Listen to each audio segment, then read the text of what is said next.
I'm definitely getting sick and tired of talking about historical comic book shops basically going out of business. I have a feeling that we're just hitting the tip of the iceberg, and I'm going to be doing a lot more of these, or at some point maybe I'll just have to stop. But these are significant changes happening within the comic book industry. A lot of retailers are struggling right now. The PPP loans are dried up. The post-COVID shutdown market is what it is right now, and it is not being very good to a lot of people. And me personally, I don't think DC and Marvel Comics are really helping many things, and we'll get to that here in a few more minutes. But first, let's talk about the big changes coming to the LA comic book scene. In a post to Facebook, Geoffrey's Comics announced Geoffrey's Comics and Heidi Ho Comics opened in 1977. We were literally the first comic book stores in LA.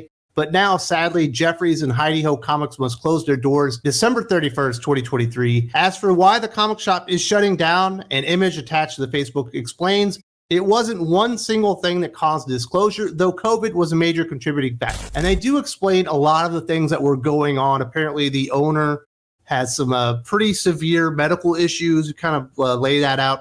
Definitely was affecting the business. While the COVID shutdowns and everything were happening, apparently it drained their savings, and they ended up having to like sublease the building that they were using, move to a smaller building, and then I guess the subletter fell out or something, couldn't meet the payments, and it really just kind of all piled on top of them, and it became an untenable situation, and that's basically where we are, to where they're going to be shutting down. I will give them this. They're doing something at least. If you continue a pull box through Geoffrey's Comics or Heidi Ho Comics, after they close down, you're going to get delivery to your door or something like that. And then they're going to set up like pop-up stores kind of around LA and the scene there to keep the business alive and the name alive and everything like that. But, COVID was a pretty big thing, especially in certain states. Obviously, it was bigger than others. I believe in the state of Arkansas, nothing ever shut down. Like, you could just continue doing your business in Arkansas.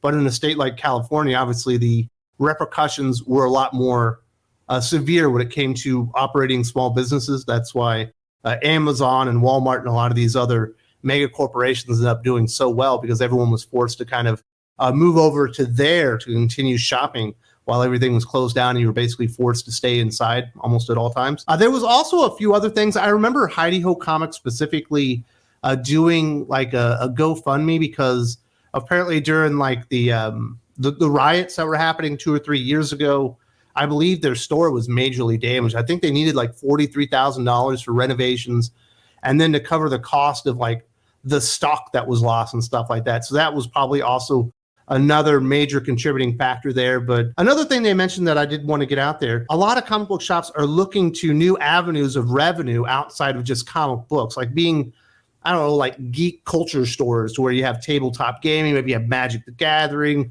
maybe you have Funko Pops, you have this and that, all these different things consolidating into one store to kind of keep things alive. It sounds like they were depending on like Magic the Gathering or whatever, but then all of a sudden selling direct to consumer through Amazon, like Magic cards were less on Amazon than it was going to cost them to buy them at wholesale, which is absolutely a kick in the nuts. And obviously on Amazon, there are exclusive things that you can buy there that weren't even available to these shops to import and sell into their customer base that were using them for tabletop gaming and stuff. So apparently that extra avenue of revenue also dried up at the same time.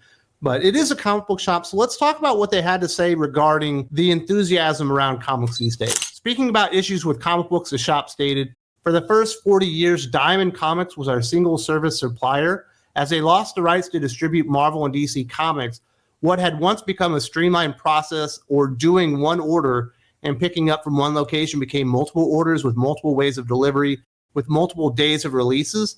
The powerhouse that used to be New Comics Wednesday had ceased to be, and with it, a lot of the spending habits of the customer base. Obviously there, I believe that they're insinuating that Diamond losing their monopoly on comic book distribution, I guess, killed the enthusiasm of comic book readers, because New Comic Wednesday didn't feel right if Steve Geppi and Diamond Comics weren't the only people involved in distribution of comic books.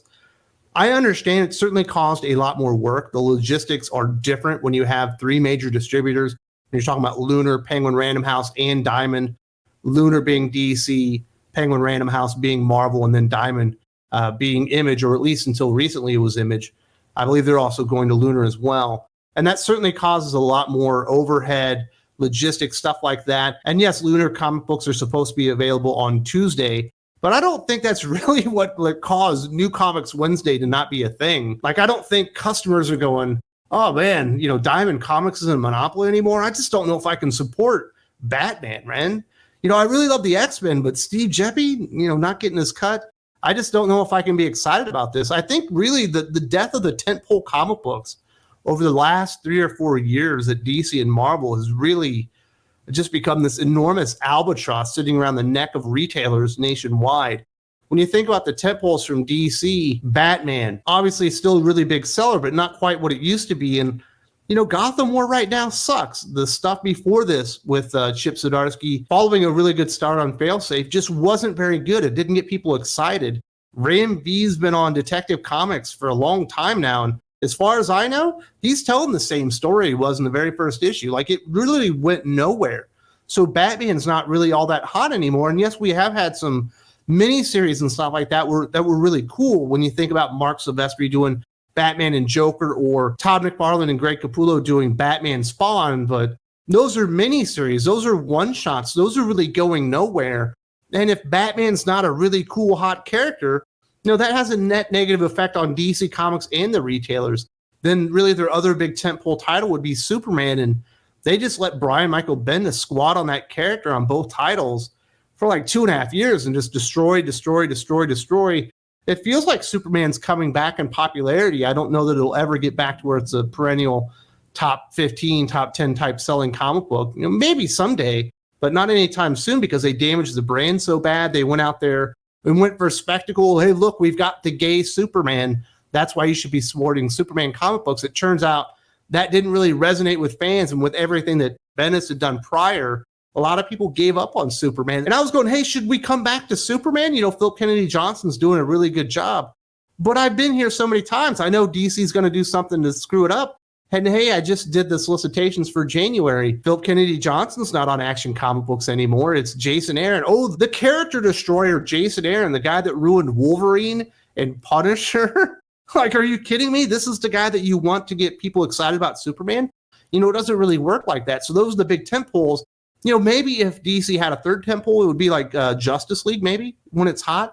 There's not even a Justice League comic book, and there hasn't been for like over a year now. It's absolutely insane. If you go over to Marvel, what's the one thing Spider-Man fans really all have in common? They don't like Zeb Wells' Amazing Spider-Man run, and it's been going on for well over a year now.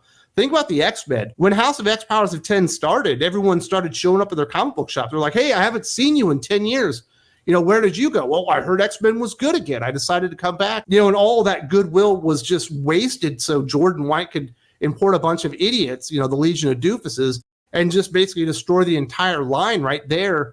And the other big tentpole, I guess, would be like a Wolverine, which falls under the same umbrella. They were treating it like an X-Men comic book. So the X-Men aren't hot. Spider-Man's not hot. Batman's certainly not hot. There is no Justice League, and maybe Superman is hot, but was really, really damaged by Bendis. And you have all these tentpoles that have been taken down. And I remember Gail Simone putting out a tweet like maybe 5 years ago talking about, we came in and we took down the tentpoles in comics. It's like, well, congratulations. This is what you get. You get people going out of business, and you have comic book fans that aren't excited for comic books. And what if something does change? What if they bring back somebody cool on Batman or Superman or X-Men or Spider-Man? Well, the prices have gone absolutely insane over the last year.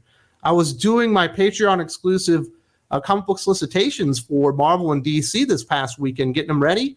And I was looking at the numbers. It's insane. Listen to this. For Marvel Comics, in January, they have 74 new comic books for an average of $4.78 an issue. Barely under $5 on average for a single issue of Marvel Comics. They have 18 number one issues. Average price, $5.61. It actually gets worse at DC Comics. They only are releasing 42 new comic books, but the average price of a DC comic book issue in January is $5.12. We've gone past the point of no return. That's like the breaking point where people aren't going to be able to come back. Even if you actually get a creator that gets people excited to come on Batman, once they realize it's $6, they're not coming back. They have 10 number one issues in January for DC. $6.60 on average for the privilege of buying something that perhaps, maybe, just maybe, might double in value over the next decade. These companies are absolutely insane. They've destroyed their tent poles, and they've overpriced their product to the point they're putting retailers in a precarious situation, especially in some of these bigger cities in states like California and New York, to where the rent is going to be like exorbitantly high in comparison to where you could get a shop like that, maybe in like a Texas or where I'm from in like Missouri or something. They're already in a tough space because of the rent prices, and you keep driving people away with terrible creative and insane comic book prices, and you expect them to come back for events that don't mean anything, for relaunches that everyone is completely used to, for prices that are just like astronomically high. What did you think was going to happen? And, I hate seeing this stuff happen. I don't want the direct market to go away. The direct market is cool. I want the direct market to be saved, but it can't be done without Marvel and DC giving a fuck, responding to anything actually happening in the comic book industry. It just feels like they've all put their heads in the sand and decided nothing is going on. And it's just so frustrating for me as a fan and somebody that's, covering the comic book industry from a business perspective, from an enthusiasm perspective, from a quality perspective, that feels like they're failing almost across the board, except on a mini series here and there. And there are a couple of ongoings, but it's none of the really big titles. Like, I don't know where you go from here. There has to be a point where Marvel and DC look in the mirror. There has to be a point where Jim Lee and CB Cebulski pick up the phone and say, hey, listen, it sounds like people are struggling out there. What can we do? What is our big mistake? It's time for us to own up to what we've been doing, but they're not willing to do that at all. And we might just lose something that's absolutely amazing. This is another thing that the owner of the shop actually had to say that I thought was interesting and a little bit off, but also very interesting. The owner of the store, Geoffrey Patterson II, said, ignoring the writing on the wall that the world had changed permanently, during COVID, the customers in nearly every business were trained to get everything they needed online. We all spent a year inside and learned that everything we wanted was available for delivery. And when the world did reopen, we all just kept ordering everything online. I kept hoping over and over again that those customers would make their way back, but I lost too many customers. Where once there was one option for comics, now there are hundreds of places: Target, Amazon, Barnes & Noble, movie theaters, digital downloads, libraries, and countless others. And I understand what he's saying there, and there's a lot of truth to it. People were absolutely trained to go out there and support mega corporations like Walmart and Amazon and stuff like that, and basically throw small business to the wayside, while our governments basically just shut us down and held us inside almost like captives for a year or whatever. It happened here in the Philippines too. A lot of people went out of business here, especially restaurants and just any kind of mom and pop shop really had a tough time of it. Struggled mightily, to be completely honest. But the one thing comic book shops have going for them that really isn't sold in Target or Amazon or Barnes & Noble or movie theaters or digital downloads or libraries and countless others are single issue comic books. You don't go to Target to buy floppies. You don't go to Amazon to buy floppies. You don't go to Barnes & Noble to buy floppy comic books. You have to go to your direct market to actually get those, or you have to go to eBay and pay way overmarked prices on eBay. So they have a place to compete with the market. And if DC and Marvel were absolutely investing in these characters and these universes, and we're paying really good creators to come in and create the best Batman stories and Superman stories and Spider-Man stories and X-Men stories, there would be enthusiasm, there would be a buzz, and people like Geoffrey Patterson II would have a fighting chance. Because yes, your trade business might dry up for the most part, because you can definitely go to Amazon and buy a trade paperback for under cover price through Amazon. You can do it super easy. I'm in the Philippines and I can do it with no shipping costs. And I'm on the other side of the world. But you can't really do that for floppies. You need to make these single issues count. It's time to stop doing Hawkgirl. It's time to stop doing Alan Scott, the Green Lantern #1. It's time to stop doing Fire and Ice. It's time to stop letting Steve Orlando water down the X-Men line and start taking this stuff seriously, or we will lose the direct market as we know it.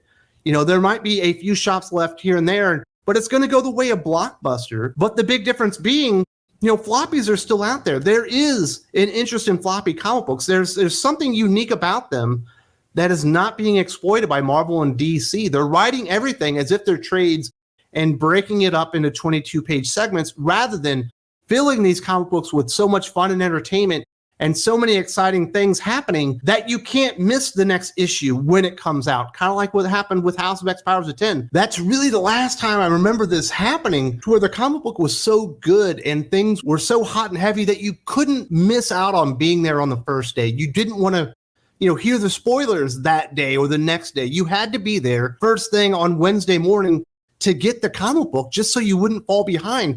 There's no excitement for stuff like that. Like, Batman Joker, The Deadly Duo from Mark Silvestri is an absolutely great comic book, but it was going nowhere. Batman Spawn is a cool idea. It's Todd McFarlane on Batman with Greg Capullo. Awesome pairing, going nowhere. It's only one comic book. You actually have to do it in stuff that feels like it means something, an A-list title, like an X-Men, like a Batman, like a Spider-Man. And Marvel and DC are doing none of that. And so many bad things are happening. And yes, COVID did happen. And yes, there were some outcomes because of all the shutdowns and the way that consumers behave nowadays. They have been changed. But comic shops, the direct market, should have a fighting chance because they have a product that really isn't sold anywhere else. It's not really available anywhere else.